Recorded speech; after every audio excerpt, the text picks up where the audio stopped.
Welcome Punjabi shorthand.com ਵੀ ready start. Kashmir ਵਿੱਚ ਪਿਛਲੇ 3 ਦਹਾਕਿਆਂ ਤੋਂ ਚੱਲਦਾ ਆ ਰਿਹਾ ਦੁਖਾਂਤ ਜਾਰੀ ਹੈ ਡੰਡੀ।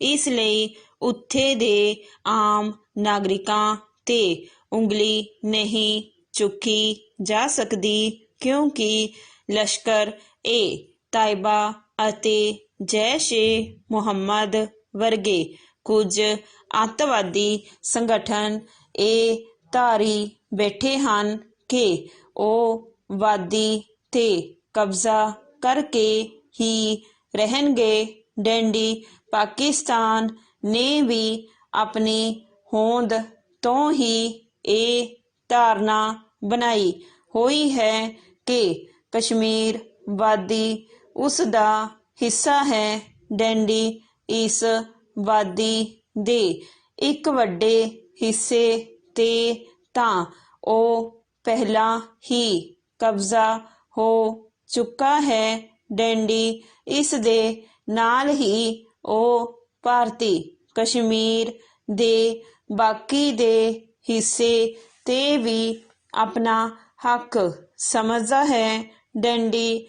ਪਿਛਲੇ 70 ਸਾਲਾਂ ਤੋਂ ਚਾਹੇ ਉਸ ਦੇ ਲੋਕ ਵੱਡੀਆਂ ਮੁਸ਼ਕਲਾਂ ਵਾਲੇ ਹਾਲਾਤ 'ਚੋਂ ਗੁਜ਼ਰਦੇ ਰਹੇ ਹਨ ਡੰਡੀ। ਬਹੁਗਿਣਤੀ ਭੁੱਖ ਨੰਗ ਦਾ ਸ਼ਿਕਾਰ ਹੈ ਡੰਡੀ, ਪਰ ਇਸ ਦੇ ਬਾਵਜੂਦ ਵਿਕਾਸ ਪ੍ਰੋਜੈਕਟਾਂ ਨੂੰ ਸਿਰੇ ਚਾੜ੍ਹਨ ਦੀ ਥਾਂ 'ਤੇ ਉਹ ਤਰ੍ਹਾਂ-ਤਰ੍ਹਾਂ ਦੇ ਅੱਤਵਾਦੀ ਸੰਗਠਨਾਂ ਨੂੰ ਪਾਲਦਾ ਰਿਹਾ ਹੈ, ਜਿਸ ਨੇ ਉੱਥੋਂ ਦਾ ਮਾਹੌਲ ਵੀ ਖਰਾਬ ਕਰ ਦਿੱਤਾ ਹੈ ਅਤੇ ਵਿਕਾਸ ਦੇ ਕਾਰਜਾਂ ਨੂੰ ਵੀ ਰੋਕ ਦਿੱਤਾ ਹੈ ਡੰਡੀ। ਇਸੇ ਕਾਰਨ ਇਹ ਦੇਸ਼ ਅੱਜ ਦੁਨੀਆ ਵਿੱਚ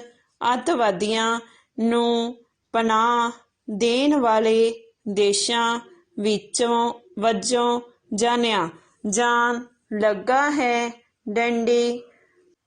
ਪੈਰਾ ਬਿਨਾਂ ਸ਼ੱਕ ਇਹ ਸੰਗਠਨ ਅੱਜ ਪਾਕਿਸਤਾਨ ਦੀ ਹੋਂਦ ਲਈ ਵੀ ਖਤਰਾ ਬਣੇ ਨਜ਼ਰ ਆਉਂਦੇ ਹਨ ਡੰਡੀ।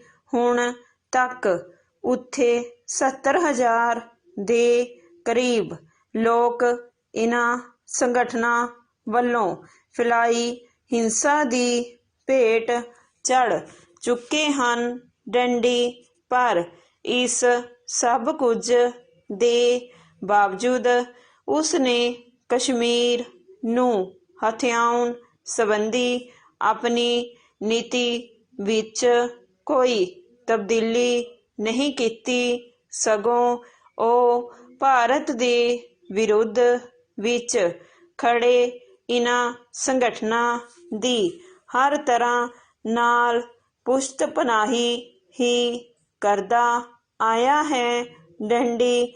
2 ਕੁ ਸਾਲ ਪਹਿਲਾਂ ਮੋਦੀ ਸਰਕਾਰ ਵੱਲੋਂ ਇਸ ਰਾਜ ਦੇ ਬੁਨਿਆਦੀ ਢਾਂਚੇ ਵਿੱਚ ਤਬਦੀਲੀ ਕਰ ਦਿੱਤੀ ਗਈ ਸੀ ਅਤੇ ਇਸ ਨੂੰ 2 ਕੇਂਦਰ ਪ੍ਰਸ਼ਾਸਿਤ ਰਾਜਾਂ ਵਿੱਚ ਵੰਡ ਦਿੱਤਾ ਗਿਆ ਸੀ, ਜਿਸ ਕਰਕੇ ਲੱਦਾਖ ਅਤੇ ਜੰਮੂ ਕਸ਼ਮੀਰ ਦੋਵਾਂ ਕੇਂਦਰ ਸ਼ਾਸਿਤ ਰਾਜਾਂ ਵਿੱਚ ਗਵਰਨਰੀ ਰਾਜ ਜਾਰੀ ਹੈ ਡੰਡੀ।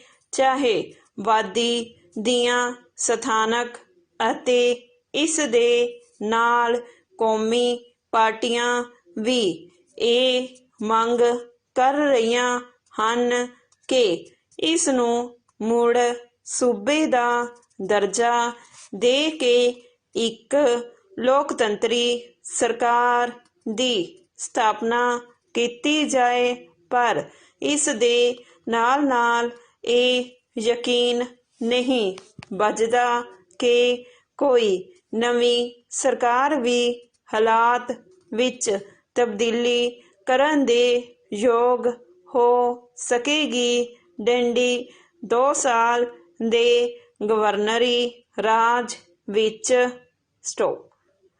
Welcome Punjabi shorthand.com B ready start. Kashmir ਵਿੱਚ ਪਿਛਲੇ 3 ਦਹਾਕਿਆਂ ਤੋਂ ਚੱਲਦਾ ਆ ਰਿਹਾ ਦੁਖਾਂਤ ਜਾਰੀ ਹੈ। ਡੰਡੀ ਇਸ ਲਈ ਉੱਥੋਂ ਦੇ ਆਮ ਨਾਗਰਿਕਾਂ ਤੇ ਉਂਗਲੀ ਨਹੀਂ ਚੁੱਕੀ ਜਾ ਸਕਦੀ, ਕਿਉਂਕਿ ਲਸ਼ਕਰੇ ਤਾਇਬਾ ਅਤੇ ਜੈਸ਼-ਏ-ਮੁਹੰਮਦ ਵਰਗੇ ਕੁਝ ਅੱਤਵਾਦੀ ਸੰਗਠਨ ਇਹ ਧਾਰੀ ਬੈਠੇ ਹਨ ਕਿ ਉਹ ਵਾਦੀ ਤੇ ਕਬਜ਼ਾ ਕਰਕੇ ਹੀ ਰਹਿਣਗੇ। ਡੰਡੀ ਪਾਕਿਸਤਾਨ ਨੇ ਵੀ ਆਪਣੀ ਹੋਂਦ ਤੋਂ ਹੀ ਇਹ ਧਾਰਨਾ ਬਣਾਈ ਹੋਈ ਹੈ ਕਿ ਕਸ਼ਮੀਰ ਵਾਦੀ ਉਸ ਦਾ ਹਿੱਸਾ ਹੈ। ਡੰਡੀ ਇਸ ਵਾਦੀ ਦੇ ਇੱਕ ਵੱਡੇ ਹਿੱਸੇ ਤੇ ਤਾਂ ਉਹ ਪਹਿਲਾਂ ਹੀ ਕਾਬਜ਼ ਹੋ ਚੁੱਕਾ ਹੈ। ਡੰਡੀ ਇਸ ਦੇ ਨਾਲ ਹੀ ਉਹ ਭਾਰਤੀ ਕਸ਼ਮੀਰ ਦੇ ਬਾਕੀ ਦੇ ਹਿੱਸੇ ਤੇ ਵੀ ਆਪਣਾ ਹੱਕ ਸਮਝਦਾ ਹੈ। ਡੰਡੀ ਪਿਛਲੇ 70 ਸਾਲਾਂ ਤੋਂ ਚਾਹੇ ਉਸ ਦੇ ਲੋਕ ਵੱਡੀਆਂ ਮੁਸ਼ਕਲਾਂ ਵਾਲੇ ਹਾਲਾਤ ਚੋਂ ਗੁਜ਼ਰਦੇ ਰਹੇ ਹਨ। ਡੰਡੀ ਬਹੁਗਿਣਤੀ ਭੁੱਖ ਨੰਗ ਦਾ ਸ਼ਿਕਾਰ ਹੈ। ਡੰਡੀ ਪਰ ਇਸ ਦੇ ਬਾਵਜੂਦ ਵਿਕਾਸ ਪ੍ਰੋਜੈਕਟਾਂ ਨੂੰ ਸਿਰੇ ਚਾੜਨ ਦੀ ਥਾਂ ਤੇ ਉਹ ਤਰ੍ਹਾਂ ਤਰ੍ਹਾਂ ਦੇ ਅੱਤਵਾਦੀ ਸੰਗਠਨਾਂ ਨੂੰ ਪਾਲਦਾ ਰਿਹਾ ਹੈ, ਜਿਸ ਨੇ ਉੱਥੋਂ ਦਾ ਮਾਹੌਲ ਵੀ ਖਰਾਬ ਕਰ ਦਿੱਤਾ ਹੈ ਅਤੇ ਵਿਕਾਸ ਦੇ ਕਾਰਜਾਂ ਨੂੰ ਰੋਕ ਦਿੱਤਾ ਹੈ। ਡੰਡੀ ਇਸੇ ਕਾਰਨ ਇਹ ਦੇਸ਼ ਅੱਜ ਦੁਨੀਆ ਵਿੱਚ ਅੱਤਵਾਦੀਆਂ ਨੂੰ ਪਨਾਹ ਦੇਣ ਵਾਲੇ ਦੇਸ਼ਾਂ ਵਜੋਂ ਜਾਣਿਆ ਜਾਣ ਲੱਗਾ ਹੈ। ਡੰਡੀ ਪੈਰਾ ਬਿਨਾਂ ਸ਼ੱਕ ਇਹ ਸੰਗਠਨ ਅੱਜ ਪਾਕਿਸਤਾਨ ਦੀ ਹੋਂਦ ਲਈ ਵੀ ਖਤਰਾ ਬਣੇ ਨਜ਼ਰ ਆਉਂਦੇ ਹਨ। ਡੰਡੀ ਹੁਣ ਤੱਕ ਉੱਥੇ 70,000 ਦੇ ਕਰੀਬ ਲੋਕ ਇਨ੍ਹਾਂ ਸੰਗਠਨਾਂ ਵੱਲੋਂ ਫੈਲਾਈ ਹਿੰਸਾ ਦੀ ਭੇਟ ਚੜ ਚੁੱਕੇ ਹਨ। ਡੰਡੀ ਪਰ ਇਸ ਸਭ ਕੁਝ ਦੇ ਬਾਵਜੂਦ ਉਸ ਨੇ ਕਸ਼ਮੀਰ ਨੂੰ ਹਥਿਆਉਣ ਸੰਬੰਧੀ ਆਪਣੀ ਨੀਤੀ ਵਿੱਚ ਕੋਈ ਤਬਦੀਲੀ ਨਹੀਂ ਕੀਤੀ, ਸਗੋਂ ਉਹ ਭਾਰਤ ਦੇ ਵਿਰੋਧ ਵਿੱਚ ਖੜੇ ਇਨ੍ਹਾਂ ਸੰਗਠਨਾਂ ਦੀ ਹਰ ਤਰ੍ਹਾਂ ਨਾਲ ਪੁਸ਼ਤਪਨਾਹੀ ਹੀ ਕਰਦਾ ਆਇਆ ਹੈ। ਡੰਡੀ 2 ਕੁ ਸਾਲ ਪਹਿਲਾਂ ਮੋਦੀ ਸਰਕਾਰ ਵੱਲੋਂ ਇਸ ਰਾਜ ਦੇ ਬੁਨਿਆਦੀ ਢਾਂਚੇ ਵਿੱਚ ਤਬਦੀਲੀ ਕਰ ਦਿੱਤੀ ਗਈ ਸੀ ਅਤੇ ਇਸ ਨੂੰ 2 ਕੇਂਦਰ ਪ੍ਰਸ਼ਾਸਿਤ ਰਾਜਾਂ ਵਿੱਚ ਵੰਡ ਦਿੱਤਾ ਗਿਆ ਸੀ, ਜਿਸ ਕਰਕੇ ਲੱਦਾਖ ਅਤੇ ਜੰਮੂ ਕਸ਼ਮੀਰ ਦੋਵਾਂ ਕੇਂਦਰ ਪ੍ਰਸ਼ਾਸਿਤ ਰਾਜਾਂ ਵਿੱਚ ਗਵਰਨਰੀ ਰਾਜ ਜਾਰੀ ਹੈ। ਡੰਡੀ ਚਾਹੇ ਵਾਦੀ ਦੀਆਂ ਸਥਾਨਕ ਅਤੇ ਇਸ ਦੇ ਨਾਲ ਕੌਮੀ ਪਾਰਟੀਆਂ ਵੀ ਇਹ ਮੰਗ ਕਰ ਰਹੀਆਂ ਹਨ ਕਿ ਇਸ ਨੂੰ ਮੁੜ ਸੂਬੇ ਦਾ ਦਰਜਾ ਦੇ ਕੇ ਇੱਕ ਲੋਕਤੰਤਰੀ ਸਰਕਾਰ ਦੀ ਸਥਾਪਨਾ ਕੀਤੀ ਜਾਏ, ਪਰ ਇਸ ਦੇ ਨਾਲ ਨਾਲ ਇਹ ਯਕੀਨ ਨਹੀਂ ਬਚਦਾ ਕਿ ਕੋਈ ਵੀ ਨਵੀਂ ਸਰਕਾਰ ਵੀ ਹਾਲਾਤ ਵਿੱਚ ਤਬਦੀਲੀ ਕਰਨ ਦੇ ਯੋਗ ਹੋ ਸਕੇਗੀ। ਡੰਡੀ 2 ਸਾਲ ਦੇ ਗਵਰਨਰੀ ਰਾਜ ਵਿੱਚ ਘੱਟੋ ਘੱਟ ਪੱਥਰਬਾਜ਼ੀ ਦਾ ਦੌਰ ਜ਼ਰੂਰ ਖਤਮ ਹੋਇਆ ਲੱਗਦਾ ਹੈ। ਡੰਡੀ ਪਰ ਕਿਸੇ ਵੀ ਸਰਕਾਰ ਲਈ ਅੱਤਵਾਦ ਦੀ ਚੁਣੌਤੀ ਨਾਲ ਨਜਿੱਠ ਸਕਣਾ ਬੇਹੱਦ ਮੁਸ਼ਕਿਲ ਜਾਪਦਾ ਹੈ। ਡੰਡੀ ਇਸ ਲਈ ਜਿੱਥੇ ਸਾਰੀਆਂ ਸਿਆਸੀ ਧਿਰਾਂ ਦਾ ਇਕਸੁਰ ਹੋਣਾ ਜ਼ਰੂਰੀ ਹੈ, ਉੱਥੇ ਆਮ ਨਾਗਰਿਕਾਂ ਵੱਲੋਂ ਵੀ ਪ੍ਰਸ਼ਾਸਨ ਦਾ ਸਾਥ ਦੇਣਾ ਜ਼ਰੂਰੀ ਜਾਪਦਾ ਹੈ। ਡੰਡੀ ਪੈਰਾ ਪਿਛਲੇ ਦਿਨੀ 2 ਗੈਰ ਮੁਸਲਿਮ ਅਧਿਆਪਕਾਂ ਨੂੰ ਅੱਤਵਾਦੀਆਂ ਵੱਲੋਂ ਚੁਣ ਕੇ ਮਾਰਨ ਨਾਲ ਤਾਂ ਸਥਿਤੀ ਹੋਰ ਵੀ ਖਰਾਬ ਹੋਈ ਲੱਗਦੀ ਹੈ। ਡੰਡੀ ਇਸ ਨੂੰ ਵੇਖ ਕੇ 90ਵਿਆਂ ਦਾ ਸਮਾਂ ਯਾਦ ਆ ਜਾਂਦਾ ਹੈ, ਜਦੋਂ ਵੱਡੀ ਗਿਣਤੀ ਵਿੱਚ ਕਸ਼ਮੀਰੀ ਪੰਡਤ ਵਾਦੀ ਚੋਂ ਹਿਜਰਤ ਕਰ ਗਏ ਸਨ। ਡੰਡੀ ਹੁਣ ਫਿਰ ਅਜਿਹਾ ਡਰ ਵਾਲਾ ਮਾਹੌਲ। ਵੈਲਕਮ punjabishorthand.com ਵੀ ਰੇਡੀ ਸਟਾਰਟ। ਕਸ਼ਮੀਰ ਵਿੱਚ ਪਿਛਲੇ 3 ਦਹਾਕਿਆਂ ਤੋਂ ਚੱਲਦਾ ਆ ਰਿਹਾ ਦੁਖਾਂਤ ਜਾਰੀ ਹੈ। ਡੰਡੀ ਇਸ ਲਈ ਉੱਥੋਂ ਦੇ ਆਮ ਨਾਗਰਿਕਾਂ ਤੇ ਉਂਗਲੀ ਨਹੀਂ ਚੁੱਕੀ ਜਾ ਸਕਦੀ, ਕਿਉਂਕਿ ਲਸ਼ਕਰ-ਏ-ਤਾਇਬਾ ਅਤੇ ਜੈਸ਼-ਏ-ਮੁਹੰਮਦ ਵਰਗੇ ਕੁਝ ਅੱਤਵਾਦੀ ਸੰਗਠਨ ਇਹ ਧਾਰੀ ਬੈਠੇ ਹਨ ਕਿ ਉਹ ਵਾਦੀ ਤੇ ਕਬਜ਼ਾ ਕਰਕੇ ਹੀ ਰਹਿਣਗੇ। ਡੰਡੀ ਪਾਕਿਸਤਾਨ ਨੇ ਵੀ ਆਪਣੀ ਹੋਂਦ ਤੋਂ ਹੀ ਇਹ ਧਾਰਨਾ ਬਣਾਈ ਹੋਈ ਹੈ ਕਿ ਕਸ਼ਮੀਰ ਵਾਦੀ ਉਸ ਦਾ ਹਿੱਸਾ ਹੈ। ਡੰਡੀ ਇਸ ਵਾਦੀ ਦੇ ਇੱਕ ਵੱਡੇ ਹਿੱਸੇ ਤੇ ਤਾਂ ਉਹ ਪਹਿਲਾਂ ਹੀ ਕਾਬਜ਼ ਹੋ ਚੁੱਕਾ ਹੈ। ਡੰਡੀ ਇਸ ਦੇ ਨਾਲ ਹੀ ਉਹ ਭਾਰਤੀ ਕਸ਼ਮੀਰ ਦੇ ਬਾਕੀ ਦੇ ਹਿੱਸੇ ਤੇ ਵੀ ਆਪਣਾ ਹੱਕ ਸਮਝਦਾ ਹੈ। ਡੰਡੀ ਪਿਛਲੇ 70 ਸਾਲਾਂ ਤੋਂ ਚਾਹੇ ਉਸ ਦੇ ਲੋਕ ਵੱਡੀਆਂ ਮੁਸ਼ਕਲਾਂ ਵਾਲੇ ਹਾਲਾਤ ਚੋਂ ਗੁਜ਼ਰਦੇ ਰਹੇ ਹਨ। ਡੰਡੀ ਬਹੁਗਿਣਤੀ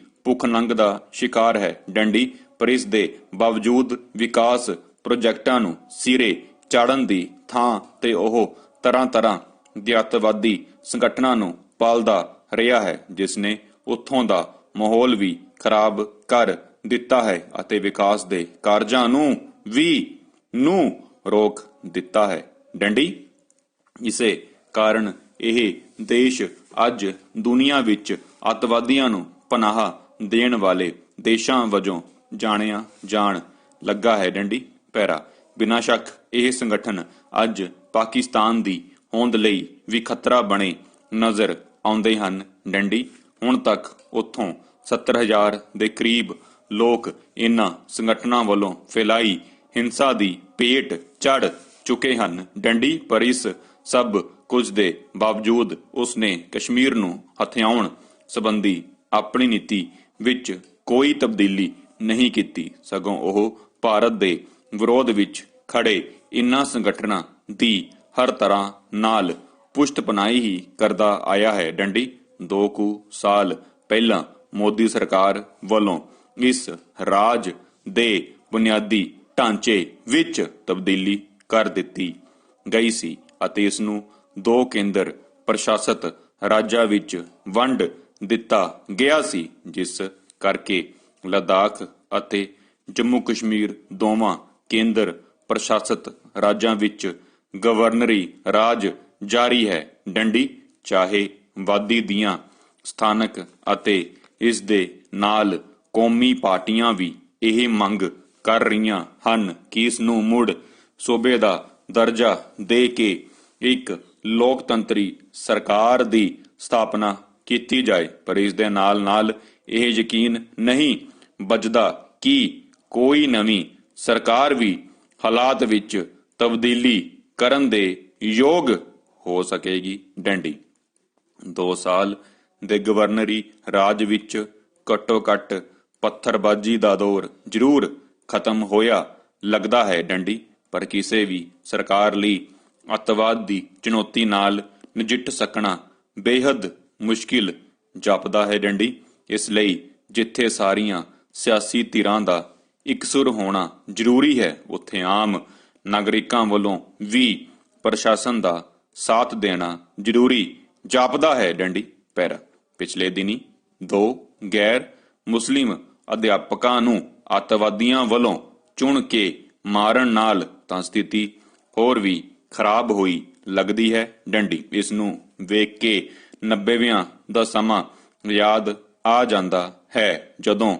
ਵੱਡੀ ਗਿਣਤੀ ਵਿੱਚ ਕਸ਼ਮੀਰੀ ਪੰਡਤ ਵਾਦੀ ਚੋਂ ਹਿਜਰਤ ਕਰ ਗਏ ਸਨ। ਡੰਡੀ ਹੁਣ ਫਿਰ ਅਜਿਹਾ ਡਰ ਵਾਲਾ ਮਾਹੌਲ ਬਣਦਾ ਨਜ਼ਰ ਆ ਰਿਹਾ ਹੈ, ਜਿਸ ਕਰਕੇ ਉੱਥੇ ਥੋੜੀਆਂ ਬਹੁਤੀਆਂ ਬਚ ਰਹੀਆਂ ਘੱਟ ਗਿਣਤੀਆਂ ਦੀ ਹਿਜਰਤ ਮੁੜ ਸ਼ੁਰੂ ਹੋਣ ਦਾ ਡਰ ਪੈਦਾ ਹੋਣ ਲੱਗਾ ਹੈ। ਡੰਡੀ ਇਸ ਸਮੇਂ ਪ੍ਰਸ਼ਾਸਨ ਸਾਹਮਣੇ 2 ਵੱਡੀਆਂ ਚੁਣੌਤੀਆਂ ਹਨ। ਡੰਡੀ ਪਹਿਲੀ ਤਾਂ ਪੈਦਾ ਹੋਏ ਡਰ ਦੇ ਮਾਹੌਲ ਵਿੱਚ ਹੋ ਸਕਦੀ ਹਿਜਰਤ ਨੂੰ ਰੋਕਣ ਦੀ ਹੈ ਅਤੇ ਦੂਸਰੀ ਅੱਤਵਾਦੀਆਂ ਦੇ ਸਫਾਏ ਦੀ ਹੈ। ਡੰਡੀ ਪਿਛਲੇ ਦਿਨੀ ਅੱਤਵਾਦੀਆਂ ਦਾ ਮੁਕਾਬਲਾ ਕਰਦੇ 5 ਫੌਜੀਆਂ ਦੀ ਹੋਈ ਸ਼ਹਾਦਤ ਨੇ ਇਸ ਚੁਣੌਤੀ ਨੂੰ ਹੋਰ ਵੀ ਵੱਡਾ ਕਰ ਦਿੱਤਾ ਹੈ।